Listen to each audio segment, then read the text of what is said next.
Hello, I am Jennifer Dent Brown. I am your certified life and weight loss coach. And this is another Jennifer Live. So I think you guys should be able to hear me okay. Got my fancy mic on and it's on. Okay, so the reason why I'm doing these Jennifer Lives, you guys send me your struggles, you ask me questions, I get them in my DMs, you send them to me in email. I love it. I want to know what you're struggling with. I want to know how I can help you. And I want to tell you how the Stop Dieting Forever process can help you lose weight for the last time. Okay, we want to get you off of the weight loss struggle bus. So my process will help you get to your forever weight, which is your goal weight. So what I've decided to do when I first started doing these Jennifer Lives, I was answering 3 or 4 questions in like 30 minutes. So I know your time is valuable and you were busy and you were like, all right, just get to the chase. What's the question and what's your answer? So this is how I'm going to handle these from now on. So I'm going to talk about one question, one single answer.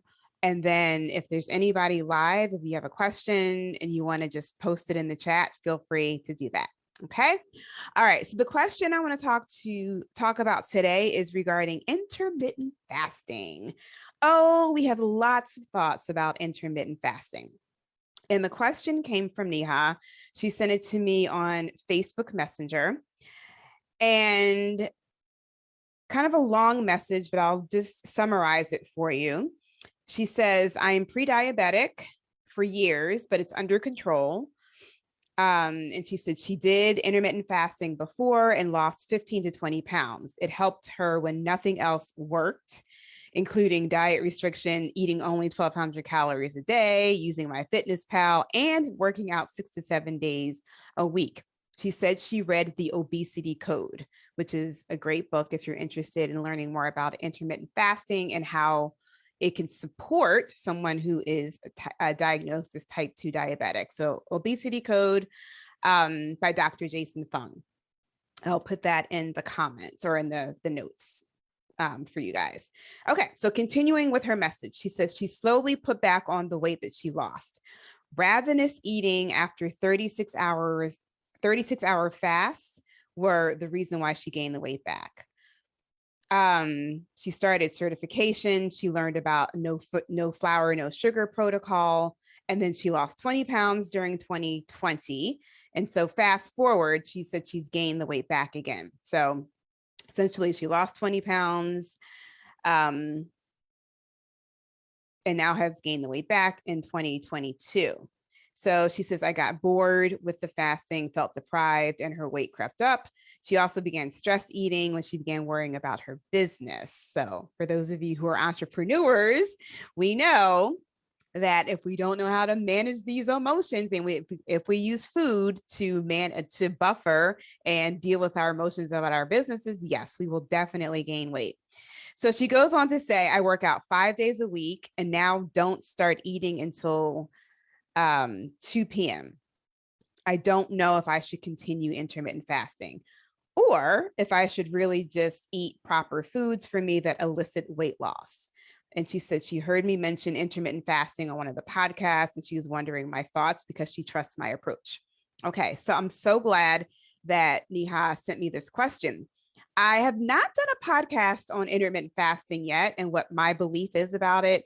I do talk about it in the Stop Dieting in 30 Bootcamp, which is coming up, by the way, May 2nd.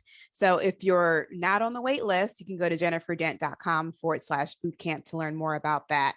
But I have never done a full podcast on intermittent fasting, only because there's so many thoughts about intermittent fasting. So I'm just going to give you my take on it. Okay. So I was just like Neha. I did intermittent fasting back in the day. I was like, oh, wait, I'm not eating for hours. Like, of course I'm going to lose weight. And so I forget what book I read, like initially, or how I found out about it. But, me, diehard dieter, this is back in my dieting days. I was like, of course this is going to work. And so I went head first into intermittent fasting and not eating for very long periods of time. Now, the problem was that at that time, I did not know how to manage my emotions. I did not know how to deal with the urge to eat. So I was like, willpower was rock solid because, hardcore dieter here. Like I could not eat for hours and it was all good. But as soon as that eating window opened and I had an opportunity to eat again, it was game on. And just like Neha said, I just overate. I just ate all the things because all day I'm not eating, I'm fasting, and I'm thinking, oh, I can't wait until 2 o'clock, or I can't wait until whatever time, then I can break my fast and I can eat. So instead of focusing on like the benefits and tuning into how my body's feeling and focusing on the benefits that fasting has for your body, I was focusing on like, when can we eat? So basically for hours upon hours upon hours, I was just developing this urge to overeat. I was creating deprivation for myself. So as soon as I was allowed to eat because of the clock told me so, I just would eat all the things. And there was like no plan. It was like, all I knew was that when the clock hit this time, I was eating. So of course I gained weight, because if you're thinking about not eating for hours, and then you finally get a chance to eat, you've created such a desire to eat that you're just going to keep eating and eating and eating. Because the whole time I was eating, my brain was like, oh, I haven't eaten all day. I got to make sure I get enough food to eat. I haven't eaten all day. Right. So I probably did more harm during the eating window than good during the fasting window. Hey, Lenora. So I teach this in the boot camp, but there's a right way to fast and there is a wrong way to fast. And that is definitely the wrong way to practice intermittent fasting. The other wrong thinking about approaching intermittent fasting in this way is that I was using it as like a diet. I was using it as a way to lose weight. It is not a diet.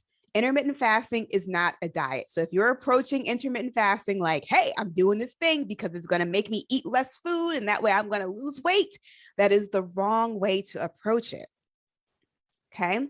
So intermittent fasting can be a very helpful strategy in creating longevity, but there needs to be a lot of education before you make the decision to try intermittent fasting. And that is what I teach in the bootcamp. So I've created, I actually did a challenge within my group and I turned it into a PDF, like a little digital book. It's like 12 wrong ways to do intermittent fasting, like how to do it the wrong way. So everyone in the bootcamp gets access to that. And that's the way you don't want to approach it. Been there, done that. And then I also teach what actually happens when you do intermittent fasting in a way that supports your health versus putting your body under a ton of stress. And how do you know the difference? Okay. So a lot of people approach intermittent fasting. They're like, I'm just not going to eat for 18 hours. And they're completely ignoring their body. They're completely ignoring how they're feeling. And they're so focused on the clock as if the clock is going to tell them more information than their body. They're like, nope, 18 hours. That's it. That's the golden number. Then I can eat. And that is simply not the way to approach intermittent fasting. The other wrong thing, I have a whole list of wrong things, but the other wrong way to approach intermittent fasting is believing there is a set number, right? And you have to do that set number every day. That is still dieter's mentality. So if you're believing that you got to fast for 21 hours every single day, then you're missing something. Okay. You're missing something very important. Hey, Yusefa. Oh, hey, Maddie. It's a whole bunch of people on here live. Hey, guys. So if that has been your experience in the past with intermittent fasting, then know that there is another way to approach it. But you want to approach it in a way that when you're from a place of knowledge and understanding and knowing how your body works.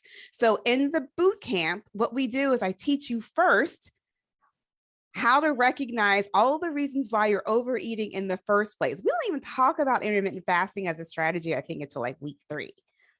And I think I spend day or maybe a day and a half explaining the benefits of it. And you guys also get that copy of the PDF where I talk about the wrong way to approach intermittent fasting.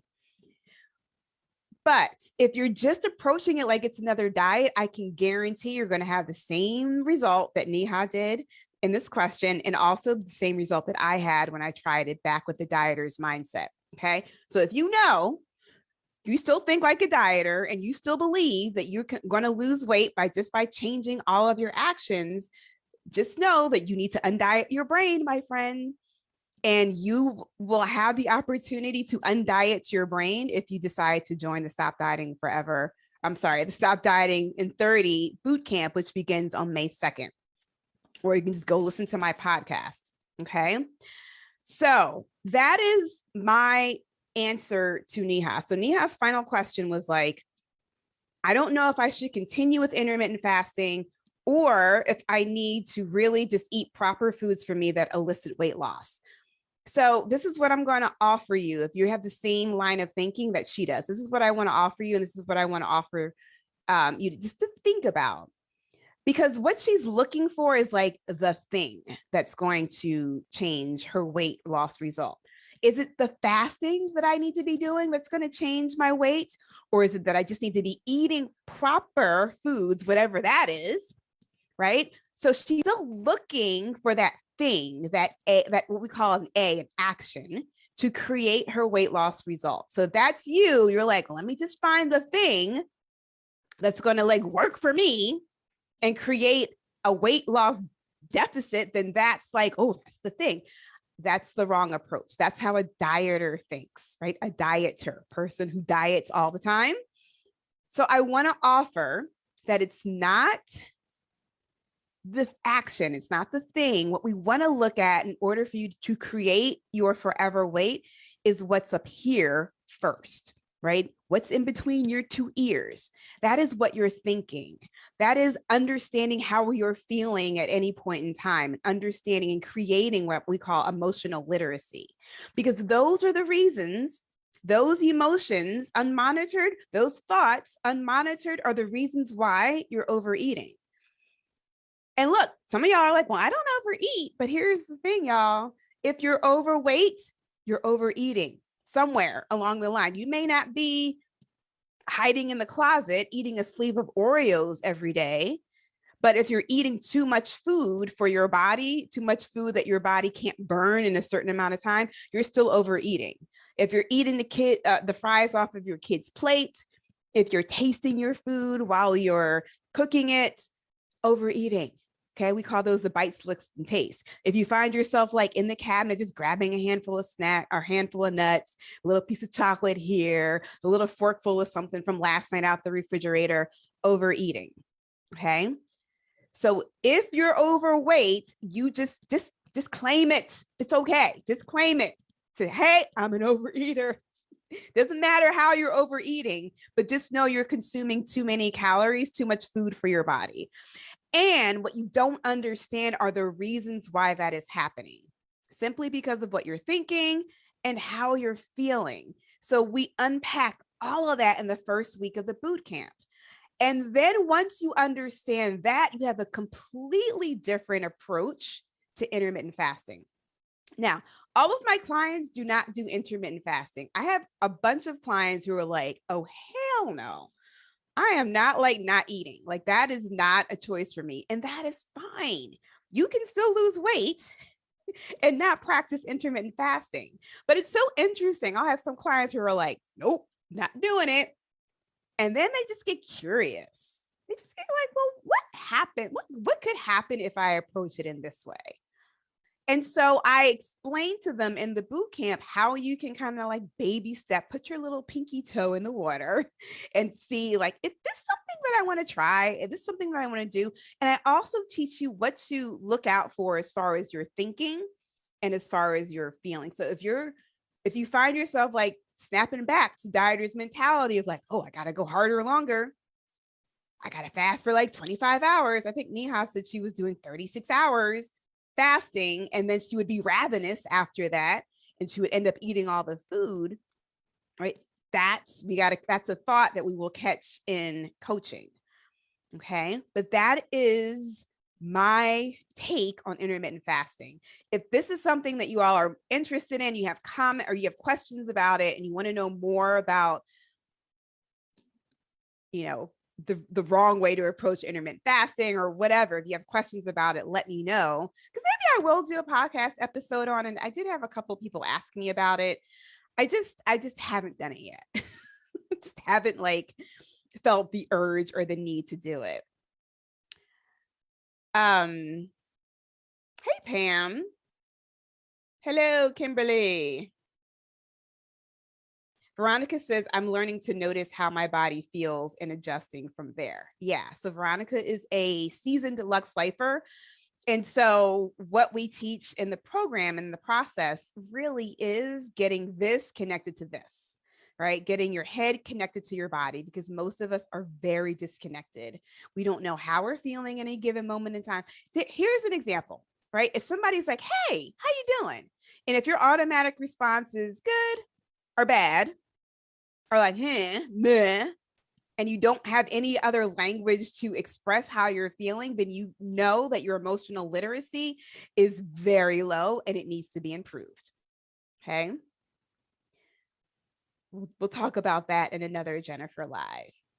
Okay. Yusefa says, the hunger scale was the key for her for intermittent fasting to feel natural. I love that she said that. That's so good. All right. Okay, so that's Jennifer Live today. I will be back here next week. If you're not on my email list, because I send out a reminder with a little link to add this to your calendar so you don't miss it, but you want to go to jenniferdent.com/bootcamp, get your name on the wait list. Registration is opening up, y'all, on Monday for the next bootcamp. Comes so quickly. Super excited about the welcoming the new group of boot campers to come in. But also you can go to jenniferdent.com/bootcamp if you just have questions about the boot camp. If anything is not on the page, any question that's not answered, send us an email and we will respond to you. We got a question yesterday. Somebody asked about the replays. They can't make the live calls. Yes, we have replays that you can watch. And she also said, I am 70. Is this program for me? And I was like, absolutely. Yes, there is no age limit. If you want to experience longevity, then you need to get into the stop dieting forever process so you can get to your forever weight, because that's how we want to go out, y'all. At the end of the day, we want to go out at our forever weight. Okay. Love you all. If you have questions that you want me to answer in a future Jennifer Live, please send them to me, Jennifer@jenniferdent.com. You can hit me up on the DMs. That's where I'm getting some of them. Or just, y'all know how to reach me. Okay. All right. See you later. Good. Glad you enjoyed it. You're very welcome. See you guys.